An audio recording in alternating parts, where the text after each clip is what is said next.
Sa kailaliman ng makakapal at basang kagubatan ng Amazon Rainforest, may isang maliit na nilalang na tila bagawa sa pintura ng kalikasan.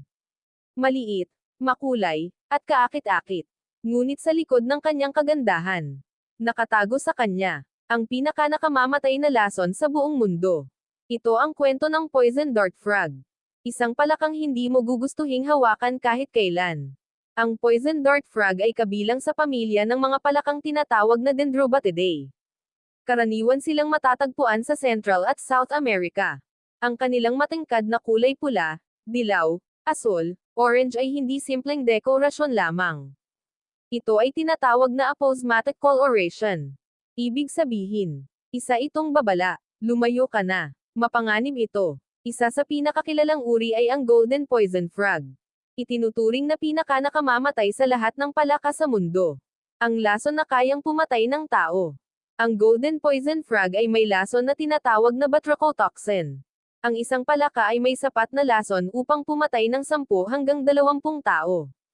Hindi mo kailangang itong kainin. Hindi mo kailangang itong masugatan. Ang isang simpleng pagdikit lamang sa balat, maaaring magdulot ng pagkaparalisa ng kalamnan at paghinto ng puso ng tao. Ang lason nito ay umaatake sa nervous system. Hinaharangan nito ang normal na galaw ng sodium channels sa nerve cells. Kaya nawawala ang kontrol ng katawan.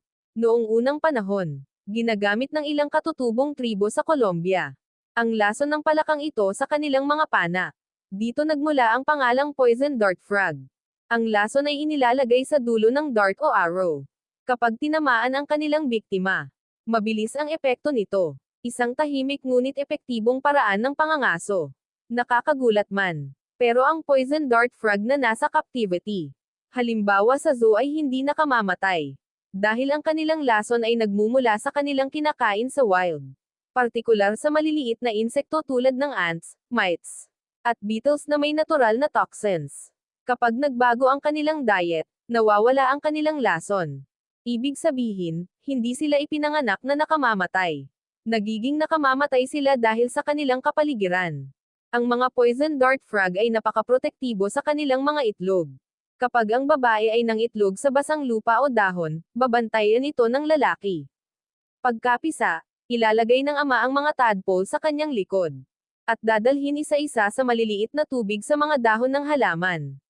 May ilang species na pinapakain pa ng ina ang mga tadpole ng hindi fertilized na itlog bilang sustansya. Isang halimbawa ng kahangahangang parental care sa mundo ng amphibians. Dahil sa kanilang lason at matingkad na kulay, kakaunti ang kanilang natural na predators.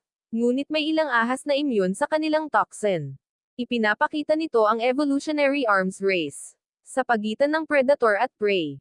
Sa kabila ng kanilang nakakatakot na reputasyon, ang Poison Dart Frogs ay nanganganib dahil sa deforestation, climate change at illegal pet trade. Ang pagkasira ng Amazon Rainforest ay malaking banta sa kanilang tirahan. Ang maliit na palakang ito ay mahalagang bahagi ng ecosystem. Kapag nawala sila, maaapektuhan ang balanse ng kalikasan. Bagamat nakamamatay, ang kanilang lason ay pinag-aaralan ng mga siyentipiko. May posibilidad na ang mga toxin na ito ay makatulong sa paggawa ng mga bagong gamot sa hinaharap. Lalo na sa pain management. Isang halimbawa kung paano ang isang mapanganib na nilalang ay maaaring maging susi sa kaligtasan ng tao. Ang Poison Dart Frog ay simbolo ng dulati ng kalikasan. Maganda, ngunit mapanganib. Maliit, ngunit makapangyarihan. Ipinapaalala nito na hindi lahat ng kaakit-akit ay ligtas. Sa susunod na makakita ka ng isang makulay na palaka sa kagubatan, tandaan mo, maaaring ito ang isa sa pinakanakamamatay na nilalang sa planeta. Sa gitna ng kagubatan, sa ilalim ng mga dahon, sa katahimikan ng rainforest, may isang maliit na palaka na tahimik na nagpapaalala. Ang kalikasan ay hindi laruan. Ito ang kwento ng Poison Dart Frog, ang makulay na nakakamatay ng kagubatan. Huwag kalimutang mag-like, mag-comment, at mag-subscribe para sa mas marami pang amazing story recaps. Huwag kalimutang mag-like, mag-comment, at mag-subscribe para sa mas marami pang amazing story recaps.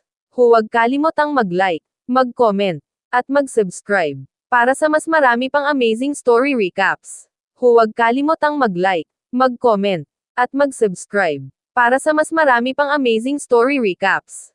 Huwag kalimutang mag-like, mag-comment, at mag-subscribe para sa mas marami pang amazing story recaps. Huwag kalimutang mag-like, mag-comment, at mag-subscribe para sa mas marami pang amazing story recaps. Huwag kalimutang mag-like, mag-comment, at mag-subscribe para sa mas marami pang amazing story recaps.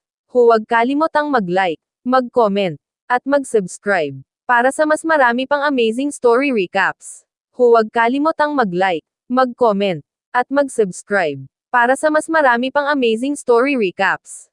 Huwag kalimutang mag-like, mag-comment, at mag-subscribe para sa mas marami pang amazing story recaps. Huwag kalimutang mag-like, mag-comment, at mag-subscribe para sa mas marami pang amazing story recaps. Huwag kalimutang mag-like, mag-comment, at mag-subscribe para sa mas marami pang amazing story recaps. Huwag kalimutang mag-like, mag-comment, at mag-subscribe para sa mas marami pang amazing story recaps.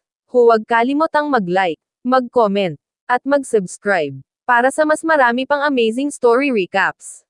Huwag kalimutang mag-like, mag-comment, at mag-subscribe para sa mas marami pang amazing story recaps. Huwag kalimutang mag-like, mag-comment, at mag-subscribe para sa mas marami pang amazing story recaps. Huwag kalimutang mag-like, mag-comment, at mag-subscribe para sa mas marami pang amazing story recaps.